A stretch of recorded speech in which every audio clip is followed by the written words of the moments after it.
Bienvenue dans cette nouvelle édition du 12-15. Voici les titres. Focus sur le secteur agricole africain. Quels sont les avantages comparatifs du continent? Quels sont les freins au développement? Réponse dans ce journal. Rassemblement des principaux groupes armés du nord du Mali. Objectif des pourparlers définir un statut juridique et politique spécifique au territoire de l'Azawad avant la tenue du sommet d'Alger prévu le 1er septembre prochain. La consommation du khat est très répandue en Afrique de l'Est. C'est un marché lucratif, notamment en Somalie. Rencontre avec les artisans et commerçants de la filière.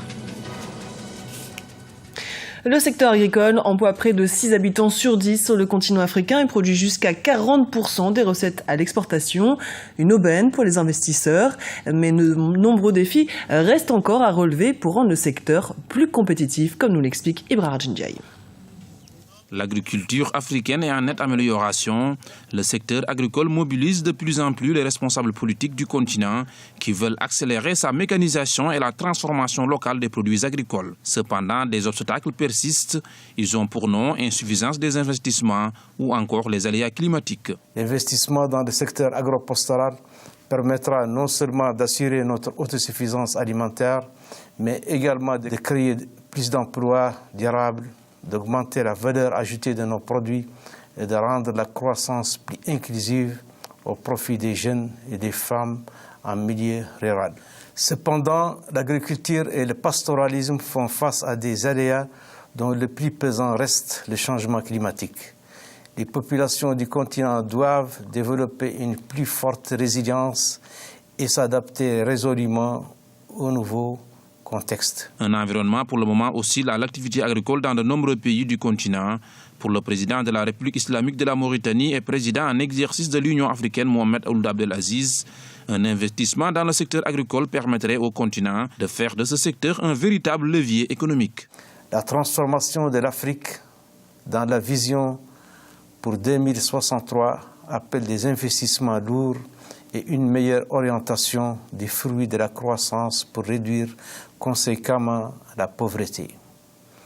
L'extension de l'accès à l'énergie figure parmi nos priorités en faisant une part de plus en plus importante aux énergies renouvelables, peu coûteuses et respectueuses de l'environnement. Reste que le continent africain a encore des défis de taille à relever.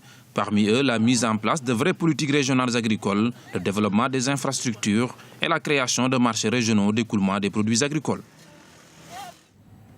Les mouvements politico-militaires du nord du Mali discutent depuis lundi 25 août à Ouagadougou. Objectif, harmoniser les points de vue avant le deuxième round des discussions qui se tiendra le 1er septembre prochain à Alger. Charles de Journel. Une trentaine de représentants des principaux groupes armés du nord du Mali sont réunis depuis quelques jours à Ouagadougou, la capitale burkinabé, pour tenter de s'entendre sur un statut juridique et politique du territoire de l'Azawad. L'objectif pour ces groupes est de mettre au point une ligne commune avant de rejoindre le 1er septembre la table des négociations avec le gouvernement malien à Alger. Premièrement, le groupe armé avait demandé un report pour mieux se préparer. Et deuxièmement, un peu ceux qu'on peut considérer comme leurs parrains n'ont aucun intérêt à ce que ça perdure parce que ça coûte beaucoup d'argent. Donc, sur le terrain, les populations sont assez excédées, fatiguées et veulent qu'on aille rapidement à la paix. Et de l'autre côté, ça coûte énormément à ceux qui entretiennent ces gens-là. Donc, tout le monde veut aller à un consensus maintenant. Parmi ces groupes se trouvent des représentants du mouvement arabe de l'Azawad, des forces patriotiques et de la coalition du peuple pour l'Azawad. Si harmoniser les rapports entre ces groupes n'a pas toujours été chose aisée, ces négociations semblent cette fois-ci avoir des chances d'aboutir. Il est évident qu'ils vont s'entendre sur un minimum. Maintenant, ayant des adversaires communs au sein de la communauté en dehors de l'État, ils sont condamnés à s'entendre et je pense qu'ils sont sur cette voie. Donc, il est presque sûr qu'ils vont avoir au moins une plateforme commune, ne serait-ce que pour leur propre survie. Cette réunion devrait, si elle tient toutes ses promesses, aboutir à une harmonisation des revendications des groupes armés, mais aussi à la mise en place d'une commission commune de négociation. Une étape indispensable avant d'envisager des tractations sereines avec le gouvernement malien pour un accord de paix durable au Mali. Les vendeurs de khat en Somalie se réjouissent du profit obtenu depuis l'interdiction du stimulant au Royaume-Uni. Les prix ont chuté d'environ 25 à 4 $. Le khat, une plante appréciée dans la région, est cultivée et vendue légalement dans une grande partie de l'Afrique de l'Est où la mastication de la plante est une coutume qui remonte à des milliers d'années. Florence Assampouri. Ici, dans la capitale somalienne Mogadiscio, mâcher du khat est une tradition ancestrale. Tous les jours, des dizaines de camions arrivent dans les marchés locaux de la ville et déchargent des sacs de feuilles de khat qui galvanisent les foules. Depuis peu, le prix du khat a baissé. Le kilo est passé de 30 $ à 18 $. Une nouvelle qui réjouit les Somaliens. Le khat est maintenant abordable et c'est mieux pour nous. Avant, je gagnais une dizaine de dollars et parfois moins. Il m'est arrivé plusieurs fois de ne rien vendre. Maintenant, je réussis à les écouler avant la nuit. Actuellement, mon bénéfice quotidien est de 20 $, voire plus. Auparavant classé drogue illicite, les autorités craignaient la naissance d'un marché clandestin et lucratif grâce au khat. Mais la baisse du prix de la plante est accueillie positivement par les consommateurs somaliens. Je suis un apprenti maçon. Je gagne environ 10 $ par jour. Je mâchais le khat une fois par semaine car il coûtait environ 6 $. Mais aujourd'hui, il coûte seulement 1 $. Maintenant, j'en mâche quotidiennement. Je peux même en acheter pour mes amis. Mais alors que les défenseurs du khat en font la promotion, les détracteurs de la plante en dénoncent les dérives, responsables, selon eux, de la situation économique et politique du pays depuis 20 ans. La baisse du prix du khat va augmenter le coût de la vie. En plus maintenant, de plus en plus de mères et de filles mâchent du khat. Avant, il était rare de voir les femmes acheter du khat au marché ou mâcher du khat avec des hommes. Le gouvernement somalien a annoncé la publication de nouvelles données de santé après la baisse du prix du khat. Le taux de consommation devrait atteindre un pic dans les prochains mois.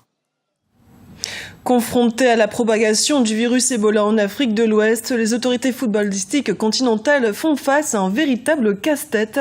À l'approche des éliminatoires de la CAN 2015, plusieurs matchs pourraient être délocalisés, voire annulés. Charles de Jouvenel. Le virus Ebola met le sport entre parenthèses. L'épidémie d'Ebola qui se propage actuellement en Afrique de l'Ouest oblige les fédérations sportives à prendre des mesures. Ainsi, les rugbymen de l'équipe U19 du Sénégal ont bien failli être interdits de participation au championnat continental de rugby. La décision de retirer de la compétition les pays situés dans les régions touchées par le virus Ebola avait en effet été prise dans un premier temps avant d'être finalement annulée par les instances concernées. Des joueurs qui viennent du Sénégal, il est important qu'on fasse attention, qu'on ne dissémine pas l'épidémie. Et dans le sport, c'est juste faire attention encore à nouveau. Le sport présente en effet un risque particulier. Les effusions de sueur sur certains terrains augmentent les risques de propagation, sans compter les contacts physiques et la densité des foules venues assister aux rencontres. Des mesures drastiques ont donc été prises depuis quelques temps. Ainsi, 3 adolescents issus d'une région touchée par le virus avaient été interdits de participation aux Jeux Olympiques de la jeunesse. C'est très compliqué de pratiquer le sport dans ce contexte. Certaines équipes ne peuvent pas voyager et donc participer. Le vrai défi avec ce genre de phénomène est d'impliquer tout le monde pour des tournois. La propagation du virus a déjà eu des conséquences, notamment sur le football. Ainsi, la Sierra Leone, notamment, s'est retirée de la course aux qualifications pour la prochaine Coupe d'Afrique des Nations. Des qualifications pour lesquelles la Confédération africaine de football a demandé à ce que les matchs se tiennent en terrain neutre dans des pays non touchés par le virus. 6 ans seulement après avoir organisé la CAN 2008, le Ghana veut accueillir une autre Coupe d'Afrique des Nations. C'est en tout cas ce qu'indiquait le ministre des Sports ghanéen, Mahama Ayariga, sur son compte Twitter. Le Ghana a de sérieux atouts pour organiser la compétition continentale. Ce pays d'Afrique de l'Ouest est en effet l'un des plus stables du continent. Il dispose par ailleurs de 4 stades. Néanmoins, le Ghana a plusieurs handicaps. Il a déjà accueilli 2 Coupes d'Afrique au cours des 15 dernières années et se situe non loin de la région actuellement affectée par le virus Ebola. Ce journal a été préparé par l'ensemble de la rédaction. Merci pour votre fidélité. Dans un instant, une nouvelle édition du 12-15 sur Africa 24.